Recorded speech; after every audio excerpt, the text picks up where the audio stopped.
Story time. When I was like 6 or 7 years old, I was really thick with 3 C's. I mean, if I was a fruit, I was a grape. If I was a shape, I was a circle. You see this right here? This. So it was a time when girls began to like question their like bodies and stuff like that. All of my friends aren't fat, so why am I fat? So I was like, you know what? I'm gonna get on a diet. So for that whole day, I only ate carrots. But then I was so confused. Why am I still fat? I only ate carrots all day. Oh no, God, am I pregnant? My mom had a pregnancy test in her bathroom. So guess what I did? Struggled to open that pregnancy test up. I was so scared for my life. I knew for sure I was pregnant because there was no other way that I could be fat and not be pregnant. I took the pregnancy test and waited. To my relief, it said negative. I went to my mom, cried because I was like, Mom, I think I'm pregnant, but I think this pregnancy test doesn't work. I'm so fat, I must be pregnant. She's like, nah, you ain't pregnant. You just eat too much. Yeah, why are you picking me up? Where's my mom? She's real busy today, so it's just me. Want to get some Arby's on the way home? Hell yeah, I want some Arby's.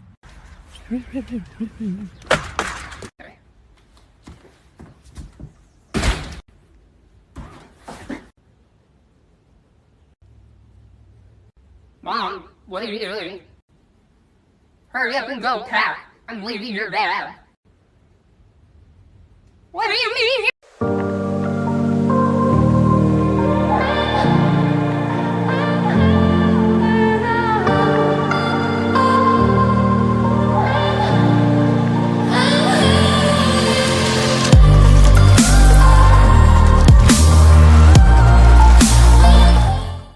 When I went to find my kiwi, I looked inside the pantry. When the pantry no have kiwi, I looked at my roommate. My roommate ate my kiwi, and so I ate my roomie.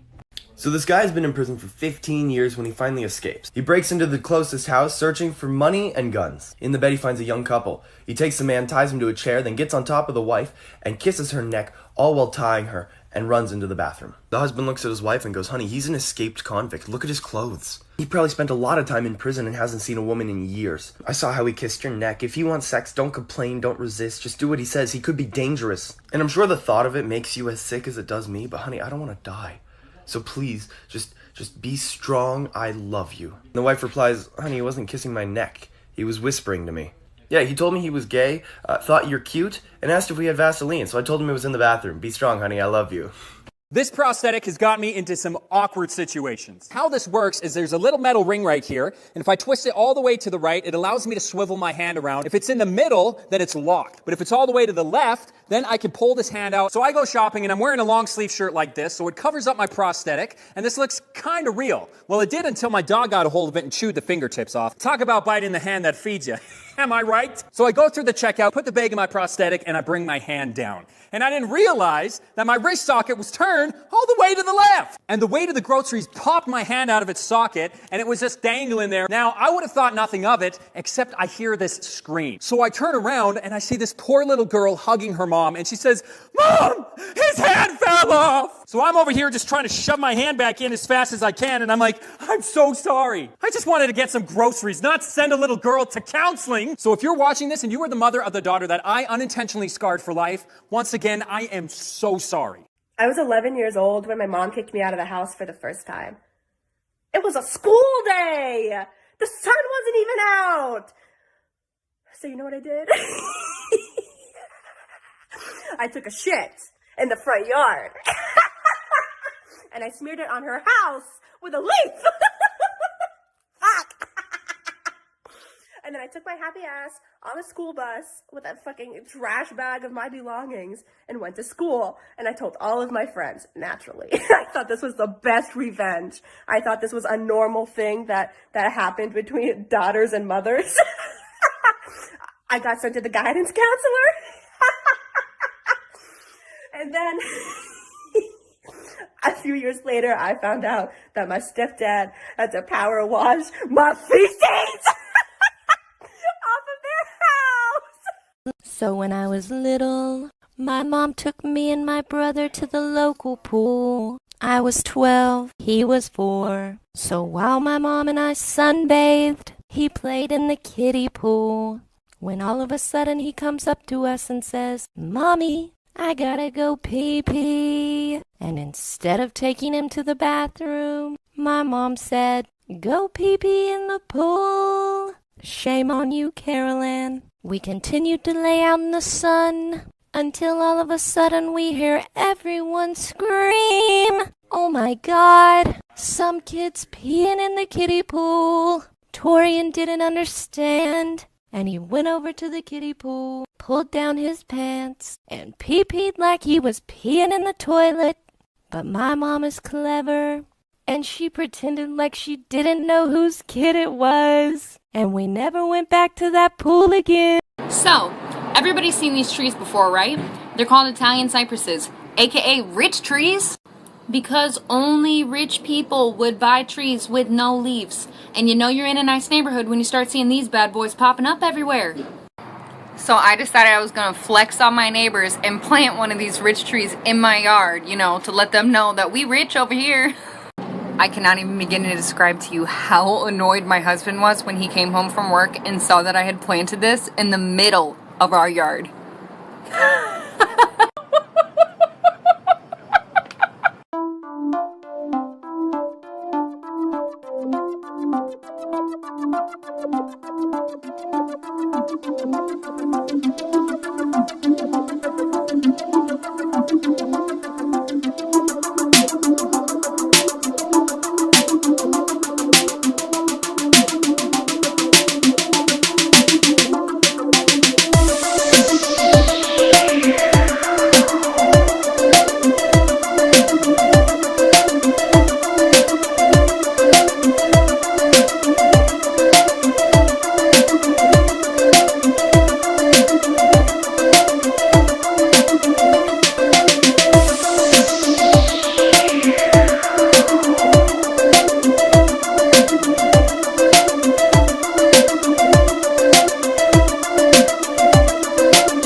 My mom is mad at me because on our hike this morning I saw a cat. I took off after it and caught up to it, but it wasn't a cat. It was a motherfucking skunk. That asshole skunk squirted me right in my face and now I stink and so does my mom's car and our house. This really blows cause now I'm on bath number 3 in less than 30 minutes. Did I learn my lesson? Fuck no, 10 I'd do it again. I haven't been to the toilet in 4 days and it was starting to worry me, so I went to the doctor's. I arrived and the doctor felt my stomach and said it was very hard. He wanted me to take a stool sample, which means you have to shit in the cup. I had coffee for breakfast, so I was pretty much ready to go. I grabbed the cup and went to the toilet and held it up to my ass and started pushing. I didn't realize how badly coffee affected me, and the next thing you know a strong gust of diarrhea started blasting out of my ass and I felt like a rocket ready for takeoff. I grabbed onto the door for balance because I started levitating and the cup was already full, but I couldn't stop. I was holding onto the door for dear life and the shit was spitting out like a shotgun. I eventually stopped and looked at the glass cup of my shit and there were cracks all over the glass. I heard the desk lady shouting for everyone to get under the chair and to call the police. I got scared thinking what is going on outside, so I quickly cleaned myself up and rushed out of the bathroom to see everyone crying and hiding under the chairs because they thought there was an active shooter in the building. I said it was just my shit and everyone got up. Anyways, I have bowel cancer. Oh my gosh, I'm gonna die, I'm gonna die, I'm gonna die, I'm gonna die! The most embarrassing thing just happened to me. So I just took a bath. I didn't wash my hair because I'm lazy and I'm gross. Anyways, I walked out of the bathroom. I live by myself. I am technically allowed to walk around naked in my birthday suit whenever I want to because nobody else is here to see me. You get the point. I can walk around naked because I live here by myself. My name Hope with the P is silent. As you can see, the P is knocked off. Anyways, I walk out of the bathroom. My cheeks are barren and I kind of forgot that I left my blinds open. And I walked out completely naked right across from this bar that is filled with people. My SpaghettiO. I'm pretty sure I flashed the entire bar. Look at, they probably saw me naked. It gets worse. It gets worse than this. I realize what I've done and that I'm naked and they can see me. And so I quickly turn around and run down the hall. As I was turning, I slipped in my little bath puddle and fell, still naked, in the hallway. Somebody saw me naked and they saw me fall naked. I'm so embarrassed. I'm gonna die. I'm literally gonna die.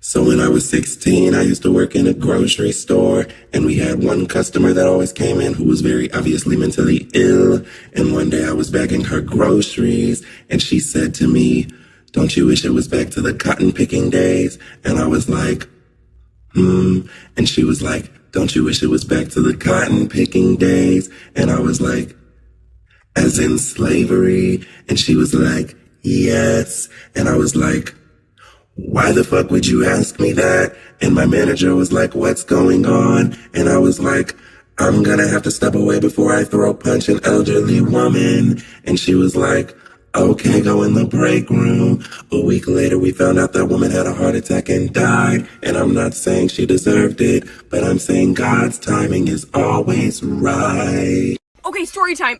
So I work at a jewelry store, and today a man came in looking for a gift for his wife for their 10th year anniversary. He ended up picking out a piece that said, "My beautiful wife." And I said, "Anything else for you today?" And he said, "No, that's it for her, but I do want to make another purchase using a separate credit card. And could you possibly create a different account for me?" And I said, "Sure, what are you looking for?" And he said, "Do you have anything that says girlfriend?" And I said, "Yes." And he said, "Perfect, I'll take it. And do you have anything that says happy 1 year anniversary to go with it?" And I said, "Yes." And he said, "Perfect, I'll take it." So I boxed everything up all nice and I put them in their respected bags. He had me mark a K for Kristen on the bottom of his wife's bag and an L for Laura on the bottom of his girlfriend's bag.